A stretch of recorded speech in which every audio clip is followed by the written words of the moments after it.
already there, subscribe to my channel and also press this bell icon. اللہم صلی علی سیدنا و مولانا محمد معدن الجود والکرم وآلہ وصحبہ وبارک وسلم۔ حمد و صلاة کے بعد قرآن مجید سورہ نحل آیت نمبر 125 کا کچھ حصہ میں نے تلاوت کیا ہے۔ اللہ تبارک و تعالی نے فرمایا ادعو الی سبیل ربک، لوگوں کو اپنے رب کے رستے کی طرف دعوت دو۔ امت مسلمہ کی ڈیوٹی لگا رہا ہے مالک، لوگوں کو اپنے رب کے رستے کی طرف دعوت دو، پیغام دو۔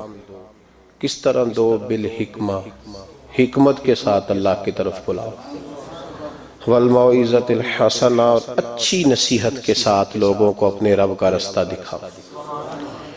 یہ جو واعظ ہے، نصیحت ہے، تقریر ہے، یہ رسم نہیں ہے، یہ ایک مشن ہے۔ واعظ و نصیحت ایک عبادت ہے۔ نبی پاک سید عالم صلی اللہ علیہ وسلم نے فرمایا کہ بعض تقریریں جادو ہوتی، یہ اثر آفرینی ہے، یہ پیغام ہے۔ لوگوں کو مالک کا رستہ دکھانے کے لیے اللہ خود کچھ بندوں کی ڈیوٹی لگاتا ہے، انہیں قوت استدلال اپنے فضل سے عطا فرماتا ہے، ان کے لب و لہجوں میں مٹھاس اپنی رحمت کاملہ سے عطا کرتا ہے، ان کے لفظوں کو مالک اپنے فضل سے تاثیر کا نور عطا فرماتا ہے، اور ان لوگوں کے ذمے یہ کام لگایا جاتا ہے۔ میرے نبی پاک سید عالم صلی اللہ علیہ وسلم خود خطبہ ارشاد فرماتے تھے، اور صحابہ کرام علیہم رضوان فرماتے محبوب کے میٹھے جملوں اور پختہ باتوں کا یہ حال ہوتا تھا کہ حضور جب قیامت کا ذکر کرتے تھے تو لگتا تھا یہاں سے اٹھیں گے تو قیامت آ جائے گی، اور محبوب پاک علیہ السلام جب کوئی بات ارشاد فرماتے تھے اور بات کرتے کرتے کبھی حضور لوگوں کو اللہ کے خوف کا اور قیامت کے قائم ہونے کا درس دے رہے ہوتے تھے تو لگتا یہ تھا کہ حضور کا منبر بھی درد سے رو رہا ہے۔ محبوب پاک صلی اللہ علیہ وسلم واعظ فرماتے، نصیحت کرتے۔ پہلے حضور ایک ستون، ایک تنا تھا، خشک درخت جب ہو جاتا ہے تو جو اس کا حصہ کھڑا رہتا ہے اس کو خشک تنا کہا جاتا ہے، تو وہ صحابہ نے مسجد میں گاڑ دیا تھا تو اللہ کے محبوب اس کے ساتھ ٹیک لگا کے خطبہ دیتے تھے۔ ان خطبوں کو لوگ معمولی سمجھتے ہیں، کہتے ہیں تقریر تو بس ٹھیک ہے، گھنٹہ گزارنا ہے، سننے والے بھی اور سنانے والے بھی، لیکن اس تقریر کی خوبصورتی ملاحظہ کیجئے گا کہ حضور اس سے ٹیک لگا کے کھڑے ہو کے خطبہ دیتے تھے۔ ایک صحابی نے کہا حضور ممبر نہ بنوا دوں، وہ خوبصورت سا ممبر بنوا کے لائے تو صحابہ کہتے ہیں حضور ممبر پہ بیٹھے تو وہ کھجور کا تنا چیخے مار کے رویا، وہ حضور کی اس گفتگو سے اداس ہونے لگا، حضور کی اس ٹیک لگانے سے بے چین اور چیخے مار کے رویا۔ ہمیں سمجھ نہ آتی، یہ کوئی اس طرح روتا ہے جیسے کوئی بچہ ماں سے بچھڑ کے روئے، دائیں بائیں دیکھتے پر کسی کو خبر نہ لگی۔ دلوں کے حال جاننے والے رسول اٹھے اور محبوب پاک قریب گئے، اور جس طرح بچھڑی ہوئی ماں بیٹے کو سینے سے لگاتی ہے، حضور نے تنے کو سینے سے لگایا۔ تو یاد رکھیں یہ تقریر تو ایک رانائی ہے، یہ تو ایک خوبصورتی ہے، یہ تو ایک حسن ہے۔ اب جس مقاصد کے لیے ہم تقریریں سنتے ہیں، بس شعر آیا تو کیا بات ہے، یاد جو شعر سنایا اس کی کیا بات، وہ جو بات آج سنائی مزہ آ گیا۔ تقریر لطف کے لیے نہیں، تقریر اصلاح کے لیے ہوتی ہے۔ تو بتا تو نے اس سے حاصل کیا کیا، تیرے اندر تبدیلی کیا آئی، تو نے وہاں سے کیا چیز سیکھی، کون سا تیرا آج رخ بدل گیا، کس طرف تیری توجہ ہٹ گئی۔ بہت سارے تو ایسے ہیں جو تقریر کرنا ہی چھوڑ گئے، اور جو کرتے ہیں وہ بھی تقریریں نعروں کی نظر ہیں الا ماشاءاللہ، اور برسوں سے جو خود محفل نعت کرانے والا ہے وہ بیچارہ خود نمازی نہیں بن سکا، جو کئی سالوں سے ہر سال محفل سجاتا ہے اس نے کیا حاصل کیا وہاں سے۔ تقریر ایک خوبصورتی ہے۔ میرے محبوب کی تقریریں اور ان تقریروں کا کبھی حسن پوچھنا ہو تو صرف مسجد نبی کے منبر سے خوشبو نہیں آئے گی، بلکہ آپ کو بدر کا میدان بھی بتائے گا کہ میں نے بھی مصطفیٰ کے خطبے سنے ہوئے ہیں، آپ کو احد کے پہاڑ بھی بتائیں گے کہ ہم نے بھی حضور کے خطبے سنے ہیں، اور آپ کو حنین کی وادیاں بھی بتائیں گی کہ مصطفیٰ خطبہ دیتے تھے، اور خانہ کعبہ میں جب حاجی طواف کر رہے ہوتے ہیں اور خطبہ جمعہ پڑھا جا رہا ہوتا ہے تو کعبہ کہتا ہے لوگوں مجھ سے پوچھو فتح مکہ کے موقع پر اونٹنی پر بیٹھ کر جب مصطفیٰ نے خطبہ پڑھا تھا، کیا خطبہ تھا، کیا رنگ تھا، کیا رعنائی تھی۔ تو یہ خطبے حضرت ابوبکر صدیق تقریر کرتے تو لوگ کہتے ہیں یوں لگتا کہ ابوبکر دلوں میں اتر جائیں گے، عمر کبھی خطبہ پڑھتے تو یوں لگتا کہ عمر یہاں بول رہے ہیں اور کیسر و کسرا وہاں کانپ رہے ہیں۔ ان لوگوں کی باتوں میں ٹھنڈک تھی، جہاں یہ دین کے مجاہد بنتے تھے تو وہی باتیں جلال تھی، کمال تھا ان کی باتوں۔ بہت سارے لوگوں کی گفتگو اتنی خوبصورت ہوتی ہے، اب تو لوگ تقریر کرنے والے کو مولوی کہتے ہیں اور دم کرنے والے کو صوفی کہتے ہیں، حالانکہ صوفیاء کا سب سے زیادہ کمال یہ ہے کہ وہ لوگوں کو اپنی گفتگو سے اللہ کی طرف موڑ دیا کرتے ہیں۔ اصل صوفی وہ ہوتا ہے، آج جس با کمال صوفی کا ہم ذکر کرنے جا رہے ہیں، حضور غوث پاک، محبوب سبحانی، قندیل نورانی، شہباز لامکانی، شیخ سید عبد القادر جیلانی۔ کسی نے پوچھا تھا حضور غوث اعظم سے کہ آپ کی ولایت کس طرح کی ہے، تو آپ نے اپنی ایڑی کی طرف اشارہ کر کے فرمایا جب تک میرا قدم نہ لگے اللہ کسی کو ولایت دیتا ہی نہیں۔ تو میری ولایت کی بات کرتے ہو، میں جب تک مور نہ لگاؤں اللہ کسی کو ولی بناتا۔ شیخ سعدی بول پڑے، کہنے لگے غوث اعظم درمیان اولیاء چو محمد درمیان انبیاء۔ حضور غوث اعظم رضی اللہ تعالیٰ عنہ کا ولیوں میں وہی مقام ہے جو نبی پاک کا نبیوں میں مقام ہے۔ امام الاولیاء، سرتاج الاولیاء حضور غوث پاک رضی اللہ تعالیٰ عنہ۔ حضور غوث اعظم رضی اللہ تعالیٰ عنہ فرماتے ہیں میں تقریر نہیں کرتا تھا، تعلیم میں نے حاصل کر لی، پر میں تقریر، یہ بڑا ضروری کام ہے، یہ بڑا ضروری کام ہے۔ جو اثرات اس کے ہوتے ہیں باقی چیزوں، حضرت جنید بغدادی، یہ تو حضور غوث اعظم کے بھی پیر ہیں نا، یہ تو حضرت داتا علی اجویری کے بھی پیر ہیں۔ حضرت جنید بغدادی کے بارے میں داتا صاحب نے لکھا ہے کشف الماجوب میں، فرماتے میں عالم بن گیا، پڑھ گیا، میرے ماموں بھی تھے، میرے مرشد بھی تھے حضرت سری سختی رحمت اللہ علیہ، تو مجھے اکثر کہتے ہیں کہ جنید یار تقریر کیا کر۔ میں کہتا ہوں حضور ابھی میں نیک نہیں، ابھی میں خود ٹھیک نہیں۔ میرے پیر بھائی بھی مجھے کہتے ہیں کہ حضرت کی بھی خواہش ہے تو ہمارا بھی دل کرتا ہے، لگتا ہے کہ آپ کی گفتگو کی برکت سے اللہ بڑے لوگوں کو ہدایت عطا فرمائے گا، آپ وسیلہ بنیں گے، تو بات کیا کریں۔ کہتے میں ٹال دیتا، میرے نصیب دیکھو، ایک دن میں اپنے گھر میں سویا ہوا تھا تو اچانک بغداد کی ساری گلیوں نے مہکنا شروع کر دیا۔ فرماتے اچانک ٹھنڈی خوشبوئیں پھیل گئیں، میرے نصیب دیکھو کہ مجھے مصطفیٰ کریم کا دیدار نصیب ہو گیا۔ خواب میری وچ آیا ماہی تے میں گل وچ پا لئیاں باواں، تے ڈر دی ماری اکھ بھی نہ کھولاں کتے پھر بچھڑ نہ جاواں۔ کہتے ہیں حضور تشریف لائے تو مصطفیٰ نے بڑا ہی نوازا، محبوب نے بڑا ہی نوازا۔ کاش آپ کو لذت آئے اس بات کی، حضور نے اللہ اکبر بڑا ہی نوازا۔ کہتے ہیں محبوب جانے لگے تو ہلکا سا جملہ، میٹھی سی بات، ایک جملہ بڑا میٹھا سا، جاتے دفعہ فرمانے لگے جنید تقریر کیا کر یار، تقریر کیا کر۔ داتا صاحب لکھتے ہیں، داتا صاحب فرماتے ہیں کہ حضرت جنید بغدادی کہتے ہیں عرض کی حضور اب تو ضرور کروں گا، اب تو روز کروں گا، کھول کے کروں گا۔ فرماتے ہیں میں جب اٹھا نا، فجر کی اذان ہوئی، وضو کیا، سنتیں پڑھی تو دل میں چور آ گیا۔ میرے دل میں خیال آیا کہ پیر صاحب نے تو کبھی نہیں بتایا کہ انہیں دیدار ہوا ہے، تو مجھے تو ہوا ہے نا۔ پیر صاحب نے، بہت سارے لوگ پیر صاحب سے خود سیانے ہوتے ہیں نا، ان کو خود نور نظر آتا ہے روز خواب میں، وہ بہت سارے جلوے خود بیان کر لیتے ہیں۔ تو کہتے ہیں میرے دل میں خیال آیا کہ پیر صاحب نے تو کبھی نہیں بتایا تو مجھے تو ہوا ہے۔ کسی درویش نے ایک شعر کہا تھا پر بڑے مسئلے اس نے حل کیے، وہ کہنے لگا جڑے محرم راز حقیقت دے او راز حقیقت کھول دے نہیں، اوہ جنہ ویکھیا نہیں ہو کرن گلاں، جنہ ویکھ لیا ہو تے بول دے ہی نہیں، جنہ ویکھ لیا ہو ان سے بولا جاتا بھی نہیں، بولا جاتا بھی نہیں۔ تو کہتے ہیں میں سنتے گھر پڑی تو خرامہ خرامہ چلا تو دل میں چور تھا، بانج فقیروں کسے نہیں ماریا، اے ہوئی چور اندر دا۔ کہتے میں گیا حضرت کے پیچھے نماز پڑھی 7ویں صف میں، تو اندر چور تھا کہ میرا تو درجہ اونچا چلا گیا لیکن مجھے دیدار ہوا ہے۔ تو کہتے ہیں نماز حضرت نے خود پڑھائی، تو نماز پڑھا کے کہنے لگے جنید آگے آ جا۔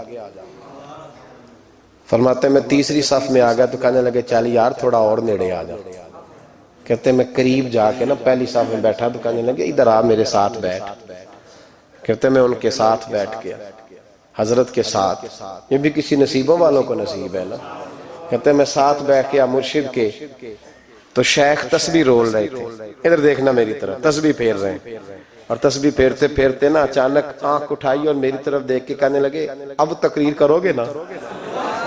جڑے محرم راز حقیقت دے، اب کرو گے نا تقریر؟ تو میرے اندر تو چور تھا، میں نے کہا جی اب کیا ہوا ہے؟ چور تھا نا کہ مجھے پتا ہے کسی کو پتا ہی نہیں، اب کیا ہوا ہے؟ تو کہتے ہیں وہ چپ کر گئے۔ چند منٹ کے وقفے کے بعد پھر فرمانے لگے اب کرو گے نا تقریر؟ کہتے ہیں اندر چور بیٹھا تھا، میں نے کہا حضور ہوا کیا ہے بتائیں تو صحیح۔ کہتے ہیں انہوں نے تسبیح چھوڑی، جبہ سمیٹا اور چہرہ میری طرف پھیرا، اور میں نے ان کی آنکھوں میں جو روشنی آج دیکھی پہلے کبھی نہیں دیکھی تھی، لب و لہجے میں جو جلال آج دیکھا وہ کبھی نہیں دیکھا تھا۔ فرماتے ہیں حضرت بولے نظر تو وہ ظالم نظر ہے، اٹھے تو بیڑا ہی پار کر دے، گرے تو خانہ خراب کر دے۔ فرماتے ہیں میں نے حضرت کا جلال دیکھا اور میری طرف دیکھ کے فرمانے لگے جنید کل جو رات گزری ہے مجھے خواب میں اپنے رب کا دیدار ہوا تھا۔ تو مالک نے پوچھا کہ سری کوئی بات بتا، تو میں نے عرض کی مولا ایک کی مرید تیار کیا ہے وہ بھی تقریر نہیں کرتا، کبھی تیرے حبیب کا ادھر کا پھیرا ہو تو ذرا جنید کو اشارہ کر جائے تو چلو میرا بھی کام بن جائے گا، لوگوں کا بھی نفع ہوگا۔ کہتے ہیں حضرت جنید بغدادی کہ میری چیخ نکلی، اللہ اکبر کہا تو میرے کپڑے پھٹ گئے، بغداد کی وہ مسجد ساری رونے لگی۔ کہتے میں قدموں میں گرا اور میں نے کہا محبوبہ مجھے معاف کر دے، مجھے تو آج پتہ چلا ہے کہ میرے اوپر مصطفیٰ بھی کرم فرمائے تو تیری دعاؤں کی برکت سے فرماتے ہیں۔ تقریر اتنا ضروری کام ہے کہ محبوب خود فرماتے ہیں جنید تقریر کیا کر بات یار، لوگوں کو فائدہ ہوگا۔ حضور غوث اعظم رضی اللہ تعالیٰ عنہ فرماتے میں تقریر نہیں کرتا تھا، تعلیم مکمل کر لی بات نہیں کرتا تھا۔ میں کہتا تھا میں کیسے لوگوں کے سامنے واز کروں؟ کہتے ہیں مجھے خواب میں مصطفیٰ کریم کا دیدار نصیب ہوا۔ محبوب نے فرمایا عبد القادر بات کیوں نہیں کرتے؟ میں نے کہا حضور یہ عربی لوگ ہیں، فصیح و بلیغ ہے، ہر آدمی بات سمجھتا ہے، تو میں کس طرح اتنے مجمع میں بولوں گا؟ بڑا مشکل کام ہے، ہر آدمی کی ذہنی سطح کے مطابق کیسے بات کروں گا؟ کہتے ہیں مصطفیٰ کریم نے فرمایا منہ تو کھولو ذرا۔ کہتے ہیں میں نے منہ کھولا تو حضور نے 7 دفعہ لعاب دہن میرے منہ میں ڈال دیا، فرمایا اب تو بولتے جانا اور میری برکتیں تیری مدد کرتی جائیں گی۔ آپ فرماتے ہیں اگلی شام میں سویا تو مولا علی شیر خدا بھی آ گئے، تو فرمانے لگے عبد القادر منہ کھول نا بیٹا تو میرا بھی ہے۔ کہتے ہیں میں نے منہ کھولا تو حضرت علی نے 6 دفعہ لعاب دہن ڈالا، تو میں نے کہا حضور آپ نے 6 دفعہ ڈالا ہے، تو خواب میں حضرت علی فرماتے ہیں کہتے ہیں بیٹے میں نبی پاک کے برابر تو نہیں نہ ہو سکتا، میں نبی پاک کے برابر، حضور نے 7 دفعہ ڈالا ہے تو 6 دفعہ اس لیے ڈالا ہے کہ میں حضور کے برابر۔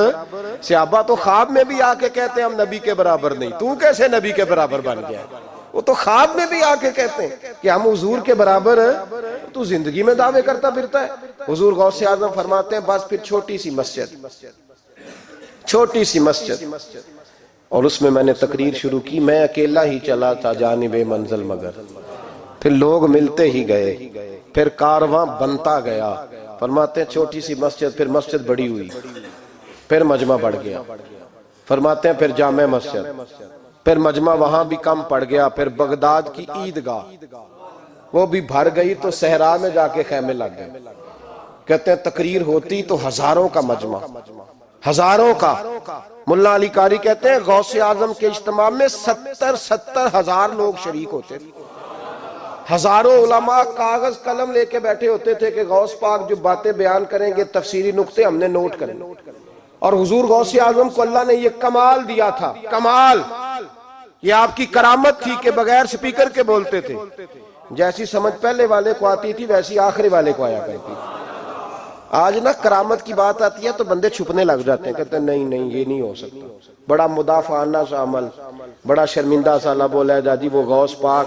ایک دن ایک صاحب کرامت بیان کر رہے تھے تو بڑے جھجک جھجک کے حضور غوث اعظم، میں نے کہا اوئے تو بیٹھ مجھے بیان کرنے دے، تو ڈر رہا ہے کرامت سے ڈر رہا ہے، مجھے بیان کرنے دے، میں بیان کرتا ہوں، مجھے بیان کرنے دے۔ ملا علی قاری علیہ رحمہ نے لکھا ہے، دیگر بہت سارے لوگوں نے لکھا ہے، غوث اعظم خطبہ دے رہے تھے، تقریر کر رہے تھے، اچانک ہاتھ آگے بڑھایا تو یہاں تک ہاتھ بھیگ گیا غوث اعظم، ہاں ہاں کھول کے دیکھیں، کھول کے بات کر رہا ہوں، ہاتھ یہاں تک بھیگ گیا۔ مرید کہتے ہیں ہم نے پوچھا حضور پانی بھی کوئی نہیں، ہاتھ بھیگ گیا، میں چپ کر کے سبق پڑھو، شاگردوں کو پڑھا رہے چپ کر کے سبق پڑھو۔ تھوڑی دیر گزری، چند گھنٹے تو ایک قافلہ آ گیا، سارے لوگ پانی میں بھیگے ہوئے ہیں، حضور غوث اعظم کے سامنے کھڑے ہوئے، کہا حضور آپ نے بڑی کرم نوازی فرمائی، بڑی کرم نوازی۔ وہ شاگرد کہنے لگے ہوا کیا؟ تو وہ لوگ کہنے لگے کشتی میں بیٹھے تھے تو کشتی ڈوبنے لگی، ہم نے کہا یا شیخ عبد القادر جیلانی، خدا کے فضل سے ہم پر ہے سایہ غوث اعظم کا، ہمیں دونوں جہاں میں ہے سہارا غوث اعظم کا۔ کہتے ہیں حضور غوث اعظم نے وہاں بیٹھے ہاتھ لگایا اور ڈوبتی کشتی کو باہر نکال لیا، اور ڈرنے لگے، کہنے لگے جناب یہ کرامت لوگ نہیں مانیں گے۔ تو میں کہا جنہیں نہیں مننا نہ مننے، ان کے کانوں کے نا پیچھے خارش ہوتی ہے جب اس طرح کی ولیوں کی بات بتائی جائے۔ وہ تو حضور غوث اعظم کی بات نہیں مان رہا، پڑھنا سورہ نمل پڑھ۔ حضرت سیدنا سلیمان علیہ السلام اپنے محل میں بیٹھے دربار میں، فرمایا ملکہ بلقیس کا تخت چاہیے، تم قرآن نہیں پڑھتے، ملکہ بلقیس کا تخت چاہیے۔ ایک جن اٹھا، اس نے کہا دربار برخاست ہونے سے پہلے، دربار کے برخاست ہونے سے پہلے، بے شک آپ 5 منٹ میں برخاست کر دیں تخت آ جائے گا، ہزاروں میل دور تھا، پتہ نہیں کہاں قرآن پڑھتے ہو تم، بنی اسرائیل کے ولیوں کی کرامتیں مانتے ہو، اور نبی پاک کی امت کی باری آئے تو تمہیں خارش ہوتی ہے۔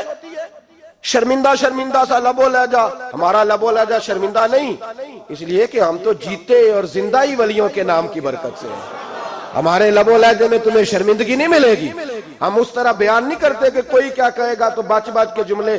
حضرت سلیمان سے کہا آپ کا دربار برخاست ہونے سے پہلے، آپ نے فرمایا نہیں بھائی اس سے بھی پہلے چاہیے۔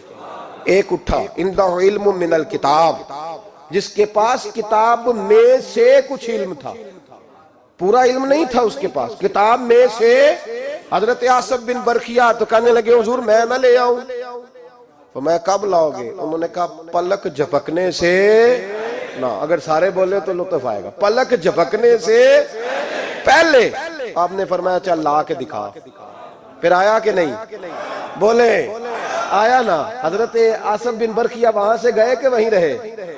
آیا نا تخت، 80 فٹ اونچا، 80 فٹ چوڑا، 80 فٹ لمبا، اتنا بھاری کہ شاید 50 لوگ نہ اٹھا سکیں، وہ آیا سامنے رکھا تو حضرت سلیمان کہنے لگے یہ کیا ہے؟ تو جناب آصف بن برخیہ کہنے لگے ھذا من فضل ربی، یہ میرے رب کا، اور جن پر نرا فضل ہے ان کی یہ شان ہے، جن کو اللہ کے وبشر المؤمنین بان لہم من اللہ فضلا کبیرا، محبوب اپنے غلاموں کو خوشخبری دے دے کہ تیرے غلاموں پر میرا بڑا فضل ہے، فضل نہیں فضل کبیر ہے۔ تو جن پر نرا فضل ہو وہ تو بغیر جائے تخت لے آئے، اور جن پر فضل کبیر ہو وہ ڈوبتے ہوئے مرید کو ہاتھ ڈال کے بچا نہیں سکتے، وہ نہیں بچا سکتے، ڈر ڈر کے کیوں بات کرتے ہو؟ کھل کے کو خدا کے فضل سے ہم پر ہے سایہ غوث اعظم کا، ہمیں دونوں جہاں میں ہے سہارا غوث اعظم، اور خدا دے گا منادی حشر میں یہ قادریوں کو، اور اس سے مراد ہر حضور غوث اعظم کا نام لینے والا قادری ہے۔ خدا دے گا منادی حشر میں یہ قادریوں کو، کہاں ہے قادری؟ کر لے نظارہ غوث اعظم کا، کہاں ہے قادری؟ کر لے نظارہ غوث اعظم کا رضی اللہ تعالی عنہ۔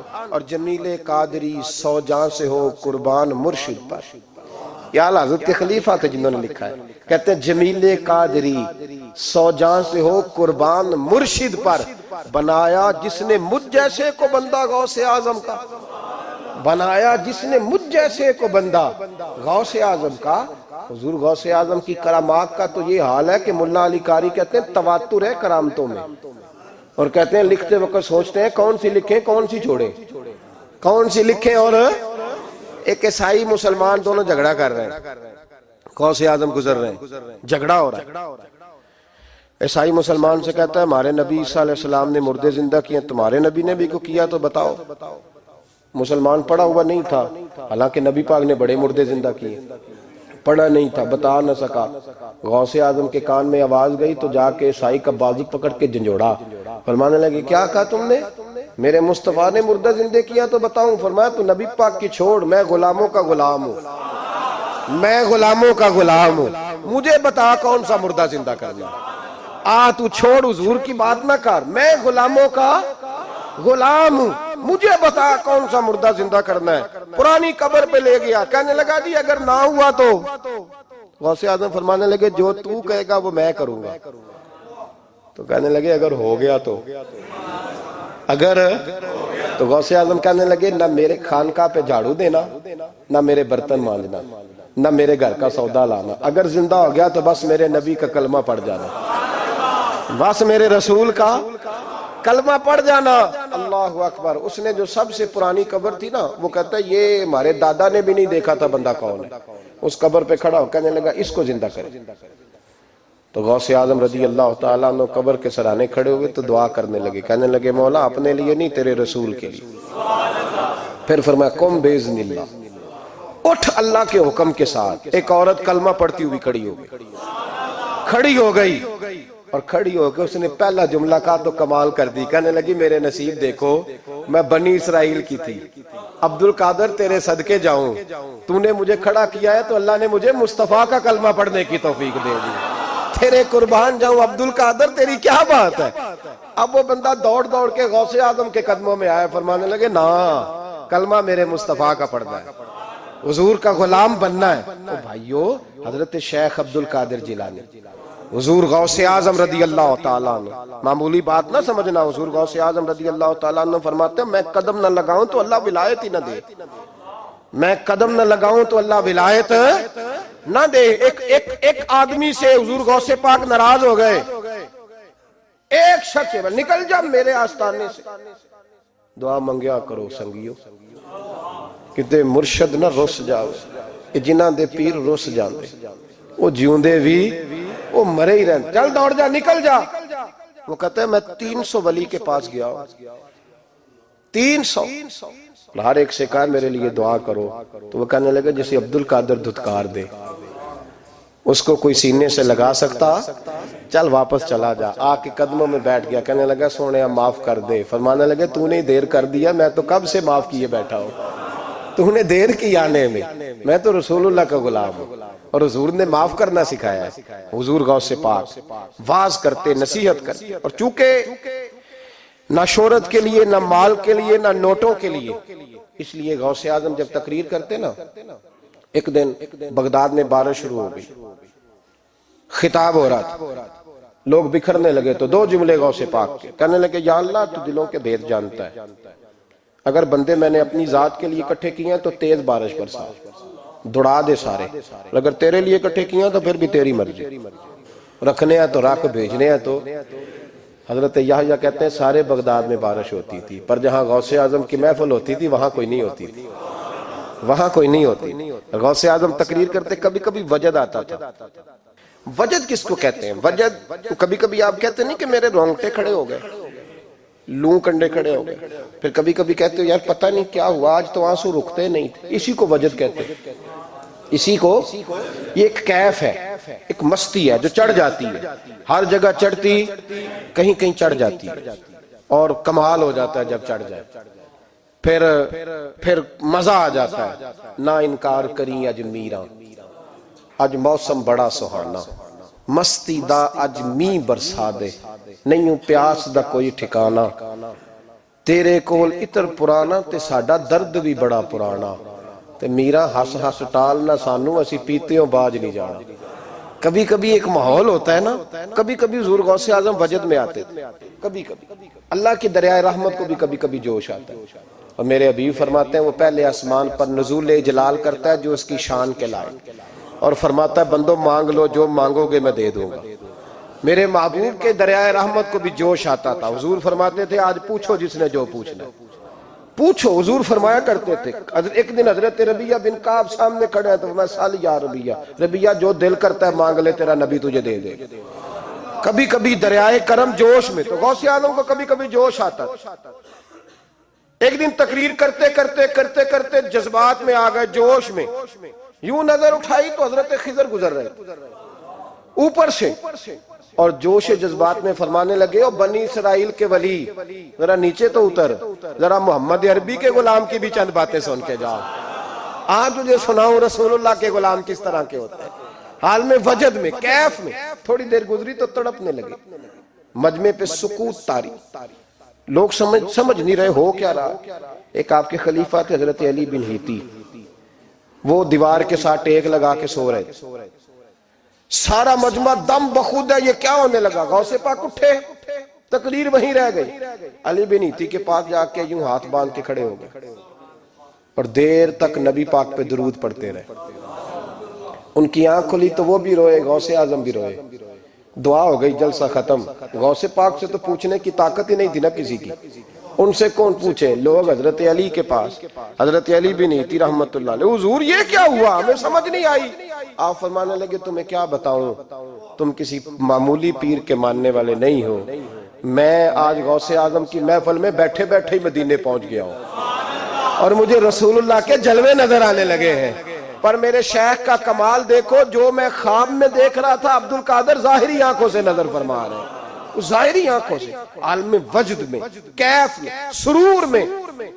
اور جب غوث اعظم تقریر کرتے تھے نا تو 50 آدمی اس کونے سے کھڑے ہوتے تھے، کہتے تھے حضور ساری زندگی گناہ کیے ہیں، اب توبہ کرتے، اب دوبارہ گناہ نہیں کریں گے۔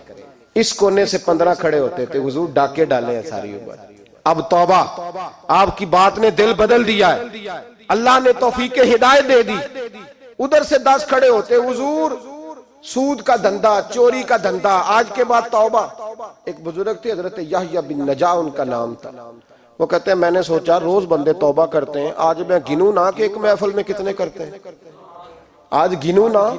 اب تو کاؤنٹنگ کے مختلف ذرائع ہیں نا، کیلکولیٹر ہے، باقی چیزیں، اس زمانے میں یہاں گٹھلیاں ہوتی تھی کھجور کی، بندے کوئی چیز گننی ہوتی تو گٹھلی ڈالتے، یا لوگ دھاگا لے جاتے، ہر دھاگے پہ گرا لگاتے، ایک گرا دوسری گرا، وہ کہتے ہیں میں نے نا اپنے پلو کے چادر کے نیچے دھاگا چھپا لیا، ایک بندہ توبہ کرنے اٹھا تو ایک گرا ڈال دی، دوسرا اٹھا تو دوسری گرا ڈال دی، تیسرا اٹھا تو تیسری، کہتے ہیں اچانک بندے زیادہ ہو گئے، اب میری سپیڈ ہی بڑی کم تھی، میں کوشش بڑی کرتا پر بندے زیادہ، کہتے ہیں بڑی کوشش کی پر میں پورا ہی نہ ہوں، کہتے ہیں جب میں تھک گیا نا اور تھوڑا سا میرا سانس بھی پھولنے لگا، پریشان بھی ہوا، تو غوث پاک نے میری طرف دیکھا اور دیکھ کے مسکرائے اور مسکرا کے فرمانے لگے یحییٰ میں دلوں کی گرے کھولتا جا رہا ہوں تو بند کرتا جا رہا ہے، میں گرا کھول رہا ہوں تو گرے لگا رہا ہے، اور چھوڑ دے یار تجھ سے نہیں گنا جائے گا۔ یہ عبد القادر کی وجہ سے توبہ نہیں کر رہے، خدا کے فضل کی وجہ سے کر رہے، اور اللہ کا فضل گنا جا سکتا نہیں، شمار کیا جا سکتا۔ فرمایا نہ کر۔ آپ نے 40 سال لوگوں کو تبلیغ فرمائی، ہزاروں یہودیوں نے کلمہ پڑھا، لاکھوں عیسائیوں کا بڑا عالم تھا، وہ کہتا ہے میں پوری انجیل پڑھتا تھا، جتنے نسخے تھے سب مجھے یاد تھے، لیکن میں متاثر ہو گیا اسلام سے، یمن کا رہنے والا تھا، میں نے ایک ٹھان لی اس کے ہاتھ سے کلمہ پڑھنا ہے جو اس وقت نبی پاک کی امت میں سب سے زیادہ شان والا ہو۔ کہتے ہیں میں سویا تو خواب میں جناب عیسیٰ کا دیدار ہوا، اور مجھے کہنے لگے تلاش کرنے کی ضرورت ہی کوئی نہیں، بغداد چلا جا، بغداد حضور غوث پاک کی بارگاہ میں، فرمانے لگے اس وقت نبی پاک کی امت میں سب سے زیادہ شان اللہ نے حضور غوث اعظم کو عطا فرمائی، شیخ عبد القادر جیلانی رضی اللہ تعالیٰ، غوث پاک۔ ہم کوئی دیوانے لوگ نہیں، یا ہمیں شعور نہیں، یا ہمیں عقل نہیں، ساری زندگی کھل کے جس چیز کا زیادہ تعارف کرایا وہ غوث اعظم کی نسبت ہے۔ اب تو ہمارے ہاں پیری مریدی کا رواج ہی نہیں نا، حضرت باعزید بستامی فرماتے تھے میں اس مولوی کے پیچھے نماز نہیں پڑھتا جو کسی کا مرید نہ ہو، جس کا اپنا پیشوا کوئی نہیں وہ میری پیشوائی کیسے کرے گا؟ حضرت مخدوم اشرف جہانگیر سمنانی فرمایا کرتے تھے میں تو اس دکاندار سے سودا نہیں لیتا جو کسی کا مرید نہ ہو، اس لیے کہ جس نے تربیت ہی نہیں لی، جس کے اندر درد ہی نہیں، روحانیت ہی نہیں، جس کا پیشوائی کوئی نہیں، کس طرح اب تو ماحول نہیں نہ رہا۔ لیکن یاد رکھو یہ نسبت اتنی تگڑی ہے، اتنی تگڑی کہ ہمارے صوفیاء نے ساری زندگی غوث اعظم کا غلام کہلانے میں فخر محسوس کیا۔ کیا رشتہ داری تھی اعلیٰ حضرت بریلوی کی ان سے، کیا تعلق تھا پیر میر علی شاہ صاحب کا ان کا، کیا ان کا، لیکن ان لوگوں نے ساری زندگی کھل کے غوث اعظم کے تذکرے کیے۔ کیوں؟ غوث اعظم نے 40 سال عشاء میں وضو کیا اور فجر تک اللہ کی عبادت کی۔ فرماتے ہیں میرے مالک نے کہا عبد القادر کچھ مانگ لے، نہ اپنے لیے مانگا نہ اولاد کے لیے۔ کہنے لگے مولا قیامت تک جو میرا نام لے نا اسے بغیر توبہ کے مرنے نہ دینا، مرنے لگے تو توبہ کی توفیق دے دینا۔ فرماتے ہیں میرے مالک نے وعدہ کیا ہے جو میرا ماننے والا ہوگا بغیر توبہ کے نہیں مرے۔ اور حضور غوث پاک رضی اللہ تعالیٰ عنہ فرماتے ہیں میں تو قیامت میں بھی اتنی دیر جنت میں نہیں جاؤں گا جب تک سارے مرید نہ ساتھ چلے جائیں، میں نے جانا نہیں، کھڑا ہو جاؤں، عرض کروں گا مولا بھیج۔ میں نے کہا یہاں بھی لوگ ڈر جاتے ہیں، یہ کیسے ہو سکتا ہے؟ وہ بھائی پڑھو نا مشکاہ شریف، میرے نبی پاک علیہ السلام نے فرمایا ایک بندے نے ایک اللہ کے بندے کو پانی پلایا تھا، قیامت کے دن اللہ اس کی برکت سے اس گناہگار کو جنت عطا کر دے گا۔ اور حضور نے فرمایا بخاری میں المرء مع من احبا، جو جس سے محبت کرے گا قیامت میں اسی کے ساتھ اٹھایا جائے گا۔ تو ساری زندگی قادری کہلائے، ساری زندگی غوث اعظم کا غلام کہلائے، ساری زندگی خواجہ اجمیر کا نوکر کہلائے، ساری زندگی شاہ نقش بند کا غلام کہلائے، ساری زندگی شیخ شہاب الدین سہروردی کا اپنے آپ کو منسوب کرے اور دنیا سے جائے تو ایسے ہی چلا جائے؟ میرے نبی نے نص بیان کر دیا جو جس سے پیار کرے گا اسی کے ساتھ جائے گا، اسی کے۔ خدا کے فضل سے ہم پر ہے سایہ غوث اعظم کا، ہمیں دونوں جہاں میں ہے سہارا غوث اعظم۔ اور سنو میرے بھائی اس بات کو یاد رکھنا، ان نسبتوں کی بڑی توقیر ہے اللہ کی نظر میں، ان نسبتوں کی بڑی۔ امام محمد ایک بزرگ گزرے ہیں، لطف کی باتیں چھیڑ دی ہیں میں نے، آج مضمون لطف کا ہے نا۔ امام محمد حضرت امام اعظم کے شاگرد ہیں، ان کے پاس ایک بندہ آیا کہنے لگا حضرت صاحب مسئلہ پوچھنا، فقہ کے امام تھے، کہا پوچھو مسئلہ۔ وہ کہنے لگا حضور میں منڈی گیا تھا تو ایک ٹوکری لایا ہوں، کیا ہم کیا کہتے ہیں، پیٹی کہتے ہیں کریٹ کہتے ہیں، دونوں کہتے ہیں؟ تو کہتے وہ میں ایک پیٹی لایا ہوں، ایک ٹوکری سیب کی بھری ہوئی، حضور اب میں نے کھول لیا تو آدھے صحیح ہیں آدھے خراب ہیں، آدھے ٹھیک ہیں آدھے خراب ہیں، تو میرے لیے فتویٰ کیا ہے، صحیح رکھ کے باقی واپس کر دوں؟ تو امام محمد فرمانے لگے نہیں، شریعت کہتی ہے یا سارے رکھ یا سارے واپس کر۔ یہ کہے تو رونے بھی لگ گئے ساتھ، تو کہنے لگا حضور مسئلہ مجھے بتایا ہے، اور رونے آپ لگ گئے۔ کہنے لگے مجھے بھی کوئی بات یاد آ گئی ہے، قیامت میں جب کسی استاد کے شاگرد جائیں گے، کسی پیر کے مرید جائیں گے، اور کہنے لگے جب مصطفیٰ کے غلام جائیں گے، جب غوث اعظم کے ماننے والے جائیں گے تو کچھ اچھے ہوں گے کچھ برے ہوں گے، تو ہم بھی کہیں گے یا اللہ یا سارے رکھ یا سارے بھیج یا سارے رکھ یا۔ تو فرمایا رب کریم نیکوں پہ ظلم تو کرے گا نہیں، اس لیے امید ہے وہ کہے گا میں نے جنت کھول دی ہے، لہذا رسول اللہ کی ساری امتی جنت میں داخل ہو جائے، ساری امتی جنت میں داخل ہو جائے، پیش حق مجدہ شفاعت کا سناتے جائیں گے، آپ روتے جائیں گے ہم کو ہنساتے جائیں گے، باغ جنت میں محمد مسکراتے جائیں گے، پھول رحمت کے گریں گے ہم اٹھاتے جائیں گے، حشر میں ہوگا ہمارا داخلہ اس شان سے ہم یا رسول اللہ کا نعرہ لگاتے جائیں گے، یا رسول اللہ کا نعرہ حضور غوث پاک رضی اللہ تعالیٰ عنہ فرمانے لگے میں نے عرض کی مولا میرا نام لینے والے بغیر توبہ کے نہ مرے، تو فرمایا عبد القادر جب وعدہ رہا جو تیرا نام لے گا مرنے سے پہلے توبہ کی توفیق دے دوں۔ ان نسبتوں کو لوگ معمولی سمجھتے، ان کو معمولی جانتے، اور حضور غوث پاک۔ ایک بات مجھے پسند بڑی ہے، اگرچہ میں نام نہیں لینا چاہتا کس نے لکھی ہے، میں نے لیا بھی تھا کئی دفعہ، لیکن بات بڑی کمال ہے، غیروں کی ہے، اور میں نے تو اس ایک حوالے کے لیے پوری کتاب 10 جلدوں کی منگا کے رکھی ہوئی ہے، ایک حوالے کے لیے، ایک بات کے لیے غوث اعظم کا دھوبی فوت ہو گیا. کون؟ پتہ نہیں آپ کو بھی اتنا ہی مزہ آ رہا ہے جتنا مجھے آ رہا ہے. حضور غوث اعظم کا دھوبی فوت ہو گیا، کپڑے دھوتا تھا.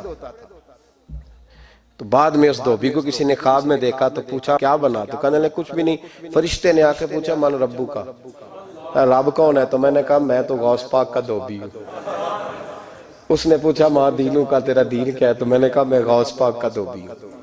فرشتہ پھر کہنے لگا تو کیسا دیوانہ ہے، میں کہہ رہا ہوں کہ اللہ کا پتہ بتا، رب بتا، تو غوث پاک کا بتا رہا ہے. کہتے 2-3 دفعہ کہا، جاگ رہے ہیں آپ لوگ؟ 2-3 دفعہ کہا. وہ بار بار یہی کہتا کہ میں غوث پاک کا، میں غوث اعظم کا دھوبی ہوں. کہتے ہیں حضور غوث اعظم اس کی قبر میں تشریف لائے. قبر میری تے میرے اپیرا جے کر پاوے پھیرا. قبر میری تے میرے اپیرا جے کر پاوے پھیرا. قبر دے وچوں ہڈیاں اٹھ کے مجرا کر سن تیرا. حضور غوث اعظم قبر میں آئے اور فرمانے لگے کیوں تنگ کرتے ہو میرے ماننے والے کو؟ کیوں تنگ کرتے ہو میرے؟ یہ کوئی لوارث ہے، اس کو تنگ کر رہے ہو؟ کہا حضور اللہ کا پتہ بتاتے ہیں تو آپ کا بتاتے ہیں. فرمانے لگے تمہیں سمجھا رہا ہے، یہ تمہیں سمجھا رہا ہے کہ عبد القادر کے تو کوئی دروازے سے گزر جائے تو اسے خدا یاد آ جاتا ہے، اس نے تو ساری زندگی کپڑے دھو کے دیے. یہ تمہیں بتا رہا ہے کہ مجھے رب بھولا، ان کے تو گلی سے گزر جائے تو اللہ اللہ کرنے لگتا ہے، اور میں نے ساری زندگی کپڑے دھوئے ہیں، میں نے ساری زندگی ڈرائیوری کی ہے، میں نے ساری زندگی نوکری کی ہے، میں تابعدار رہا ہوں، مجھے رب بھول گیا ہے. فرماتے ہیں حضور غوث اعظم نے فرمایا مجھ سے پوچھو کیا پوچھنا ہے، مجھ سے پوچھو. فرشتے کہنے لگے ہم پوچھتے ہی نہیں، ہم پوچھتے ہی نہیں، عبد القادر جانے اور خدا جانے. بات ختم ہو گئی. میرے غوث پاک رضی اللہ تعالیٰ عنہ کو اللہ نے جو کمالات عطا فرمائے، حضور غوث اعظم کو اللہ تعالیٰ نے جو مرتبہ، آج بھی ہمارے کچھ دوست گئے ہوئے ہیں بغداد شریف. بغداد شریف کہتے ہیں یار قربان جائیں، ساری دنیا دیکھی ہے. سویرے اٹھ کے دروازے پہ دستک دیتے ہیں خادم، کہتے ہیں کون سا کھانا کھانا پسند کریں گے؟ یہ عبد القادر کا آستانہ ہے، یہ غوث پاک کا دربار ہے. آپ جو کہیں گے وہ پک کے آپ کی میز پہ پہنچے گا، اس لیے کہ یہ غوث اعظم کا دروازہ ہے. یہ قیامت تک کھلا ہے فقیروں کے لیے، غریبوں کے لیے، مجبوروں کے لیے. غوث اعظم دریائے دجلہ پہ کھڑے تھے تو غریب رو رہا تھا. فرمایا کیوں روتے ہو؟ اس نے عرض کی حضور غریب ہوں، ملا سے کہا تھا دھار سفر کرا دے ادھار، اس نے کرایا نہیں، رو رہا ہوں کہ پیسے ہوتے تو رسوا تو نہ ہوتا، ضروری کام تھا دریا کے اس پار. غوث اعظم دوڑے گئے، 100 دینار لائے. ملا واپس آیا تو اس کو 100 دینار دے کے کہنے لگے یہ پکڑ لے، آج کے بعد کسی غریب کو منع نہ کرنا، جو غریب ملے اسے عبد القادر کے کرائے پہ سفر کرا دینا. زندگی سخاوت سے بھری ہوئی تھی تو آج بھی ان کا آستانہ سخاوتیں بانٹ رہا ہے، آج بھی ان کا دربار سخاوتیں بانٹ رہا ہے. غوث اعظم درمیان اولیاء، چوں محمد درمیان انبیاء، ان بزرگوں سے اپنی نسبت بنائیں. میرے اور تیرے رسول نے بیان فرمایا ہے تو جس سے محبت کرے گا قیامت میں اسی کے ساتھ اٹھایا جائے گا.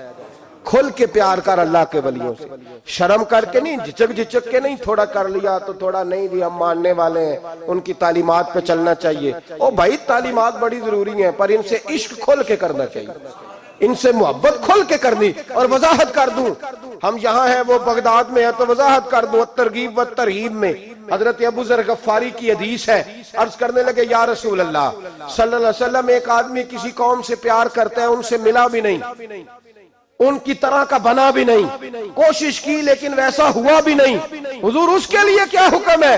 پیار صحیح کرتا ہے. تو میرے نبی پاک نے فرمایا پیار خالص کرے، اللہ قیامت کے دن دونوں کو اکٹھا فرما دے گا، اکٹھے ہو جائیں گے دونوں. حضور نے نص بیان کر دی، ان سے پیار کرو تو کھل کے کرو. یہ جھچک کے اور بڑا کمزور سا رویہ اختیار کرنا یہ ہمارا طریقہ نہیں. ہم غوث اعظم کے ماننے والے ہیں تو کھل کے ماننے والے ہیں، غوث اعظم کا نام لیتے ہیں تو کھل کے لیتے. ہم تو اعلیٰ حضرت فاضل بریلوی کا تذکرہ کرتے ہیں تو سار اٹھا کے کرتے ہیں. بڑا اونچا قد ہوتا ہے ہمارا جب ہم احمد رضا کا ذکر کرتے ہیں، اس لیے کہ جو مشائخ اللہ نے ہمیں دیے ہیں وہ کسی اور کے حصے میں آئے ہی نہیں. باقی تو کوئی انگریز کے ہاتھ پہ بک گیا، کوئی کہیں چلا گیا. یہ حضرت اجمیری کا فیضان، یہ داتا علی اجویری کا فیضان، یہ حضرت بہاءاللہ نقشبند کا فیضان اور غوث اعظم کا فیضان، یہ جہاں جہاں گیا ہے یہ توانائیاں ہی عطا کرتا گیا ہے۔ اس لیے پیار کریں، کھول کے کریں، غوث اعظم کا دن منائیں، کھول کے منائیں، 11ویں پکائیں تو کھول کے منائیں اور کھول کے کھائیں، لیکن غوث اعظم سے پیار سچا کریں، ان کی تعلیمات پر توجہ صحیح کریں، ان بزرگوں کے نقش قدم چلیں، جھچک جھچک کے نہیں، ڈر ڈر کے نہیں، آہستہ آہستہ نہیں، کھول کے ایک دفعہ کہیں خدا کے فضل سے ہم پر ہے سایہ غوث، ہمیں دونوں جہاں میں ہے سہارا غوث، خدا دے گا منادی حشر میں یہ قادریوں کو، کہاں ہے قادری، کر لے نظارہ غوث اعظم کا۔ آخر دعوانا الحمدللہ رب العالمین۔